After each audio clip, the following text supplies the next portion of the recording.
All right, where are you supposed to tow from on the back of these vehicles? Let's check it out. So first, we got to remove this cap. If you got a knife or a flat blade screwdriver, you can make that happen.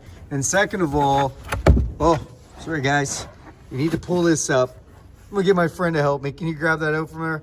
This is in the back of your Bronco. Yep, one of those. Now, very important, we're gonna thread this thing in. It's reverse thread. So you actually go left, and usually it's lefty-loosey, but not this time. Today, it's lefty-tighty. Now you've got a place that you can tow from. That's how it looks. It's solid. You got something you can yank on. Perfect. If it didn't come with your vehicle, sorry, but you could probably get that from Ford Parts.